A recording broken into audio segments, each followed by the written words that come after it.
Hi, my name is Ken Lassenson. I wrote the microbiome prescription website, and I've just added what I would deem probably a sweet addition to the site. This is trying to actually get suggestions which appear to be statistically reliable for a variety of symptoms which are on which people have annotated on their samples. We have over 5,000 samples. Not all of them are annotated, but many of them are.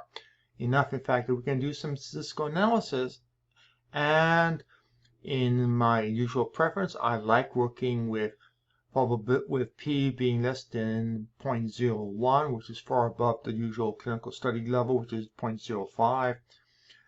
So I've basically done it, and this is a quick intro for it. Okay, the first thing is what I've done. Anybody could do with the data, and the data is freely available, ready to be downloaded, and it is over at Citizen Science. It gives you all the same information I'm using, so somebody can replicate this to their heart's content, doing their own particular method. But what I ended up doing is, because I've done a much more precise refactor, the cutoff multiply ranges, I'm using those, and that doesn't do what often happens. It's the top 5% or the bottom 5%, which is a problem, which are arbitrary numbers pulled out of the air because generally people have no idea of what numbers they should be using, and top and 5% is what everybody else is using. So we'll use top and 5%. Yes, that's the right way of doing it because everybody else is doing it. I'm a bit of a nonconformist. I use a cutoff multiplier, which actually looks at the nature of the data and the patterns in the data and determines an upper and lower bounds for what have similarities or kinship to each other. And what I now do is, okay, I'll use those upper bounds and lower bounds, not the laboratory mean plus or minus 2 standard deviation, box plot, or any other ways. I'm usually going to use those magic numbers. If you want to try something else, again, the data is there, and you can try and see how you do with a different method of doing it. But the method is real simple, especially because statistically it becomes an easy evaluation. Suppose we have 1,000 samples, and we have the Km lower limit is at the 5th percentile. What does that mean? Well, if there's no statistical significance, we would expect 5% of these 1,000 samples to be below the 5% for somebody with a particular condition. And if the upper limit is 85%, we would expect about 15% or 150 of these people to be there, if there is no association with the symptom we're looking at. Okay, because that's the expected distribution of it. 5% below, 15% above for the whole population. Now, if we take a look at something like brain fog, we will expect 5% to be 50. But when we look at the number, we see we only have 5 samples down that low. Wait a minute. Just 5 samples when you expect 50? That smells significant. Similarly, if we go at the top 5, we find there's 300 samples in the top range. So we have less at the low range, more at the higher range. So what happens for this particular bacteria we're looking at, if you have brain fog, everything shifts upwards and in the top range. So now we have a pattern to take a look at. And particularly those who are above, whose actual sample is above the cutoff multiple upper range, are the ones which are the bacteria which probably are affecting this particular person. So it's just basically going back and forth that way. And from that page, basically, I ended up creating an overview page which lists everything down, and then a detail page. And let's go over and actually do it. And information from studies right there. And there we have. And we have a grand total of 283 different symptoms which we found statistical significance on. So let's go up and take a look at there. let's take a look at something like okay, here we have a bunch of things with the word B, and what we have here is we find that when we take all the samples together in one big massive collection, we have 119 bacteria using all the data that appears to be significant. We have 59 if you look at bottom site data only, 64 if you look at 5, and new biome we have only 10. Why just 10? Well, because nobody's been putting in new biome, and those who did, not everybody is annotated, and the numbers are much less, and the number of samples determine whether or not we can find significance. And so we have here, and we have 59, 54, the balance of 4. Some cases, bottom side would be higher, other cases, 5 behind. Here's one where bottom side has 137, and 5 has just 58. So let's take a look at just one, and all we have to do is click on the name, and voila, we now have everything spelled out there. And as you go down, we see that if you look at all of them together, we get significance here, but that significance may not show up on individual lab results. Other cases, like here, we have the overall it's there, and it's in one lab results, but it's less. In other case, much stronger relationship here. The numbers here are the chi-square value. The bigger the number, the more statistically significant. Let's take a look at here for which one's the highest. So, Super Kingdom, okay. That one they need to clean up a little bit. But now we have basically the family of Raphia. Bottom side reports a low, Ombre as high, and here we end up with a variety of problems because how labs give names to the DNA sequence, so the RNA sequence varies from lab to lab. So you may have the same key portion of a sequence, which is what the actual significance is, and one lab is matched to one bacteria, different lab matches to different bacteria. Underneath it, if you go down to the RNA level, you probably can find the exact thing, but at the moment we don't have that.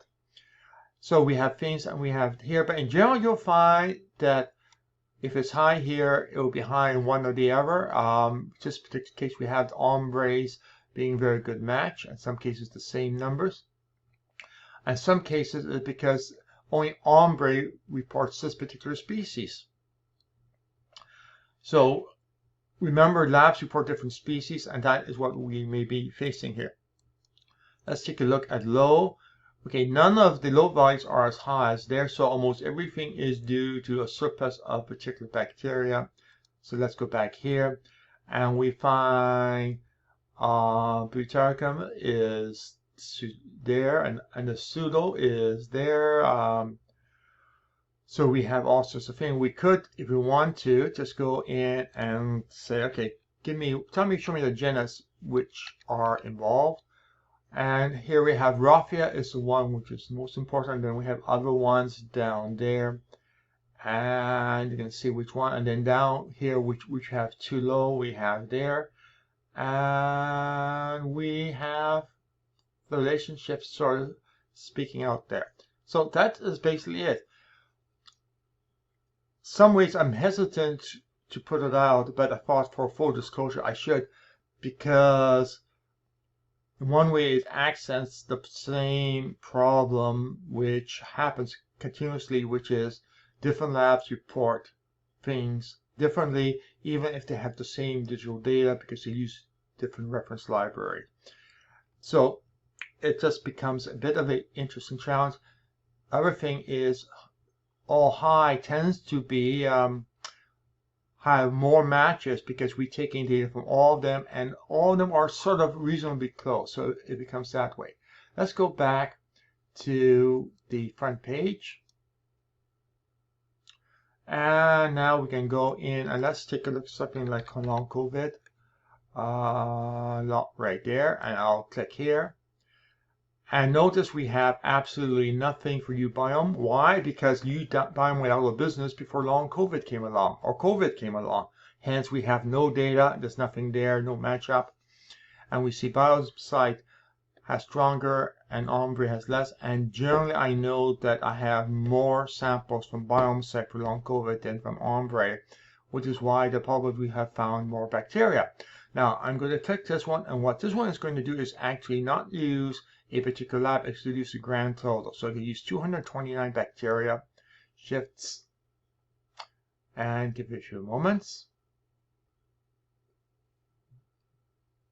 And I'm going to open it. And what we have there is we now have the list of the bacteria, which ones are high, which ones are low. And what is interesting, which is actually I've seen in actual data, is sometimes you can find things are both high and low. Things have basically gone to two extremes. That happens to be the nature of the nature of the data, and is actually we see it in very often in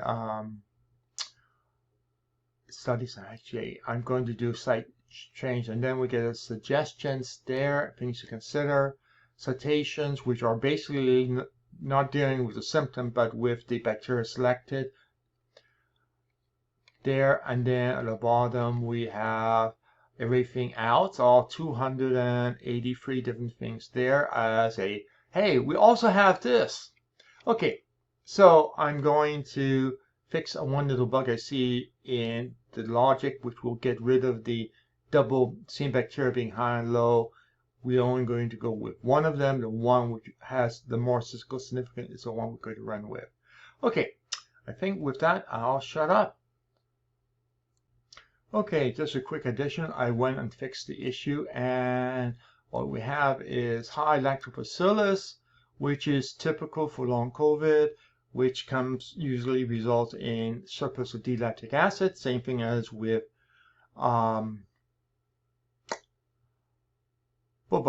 chronic fatigue syndrome, and that impacts cognitive things. So the duplicate lines issue have been resolved by simply paying attention to which one has greater significance. Having low lactobacillus does occur with sufficient numbers that it has significance for our subset. But this is the a priori one, which is, if you don't know anything else, probably a good starting point. So we have everything there, and you can go and take a look at a variety of things. For example, interesting, I don't see bifidobacteria as a genus listed. Individual ones are, which is interesting, which means, oh, sorry, right, individual ones are, one is high, two are low, which means the whole genus may well not show up as significant, but when we get down to species levels, it does become significant, which is a nice thing to be aware of. So we have, again, we have 3 of them, 2 of them are low, 1 of them is high. And hence, when you move up to the genus, there may not be significance for the genus, but at the species level there is. So we have that combination, and you will find other things like Concrepus. Here we have another case of one being high and one being low. So the methodology is very good, and hey, it's not there. So that's another case where we find individual species are significant, but the genus isn't, which I'm sort of pleased because it means that the differentiation is very good. Okay,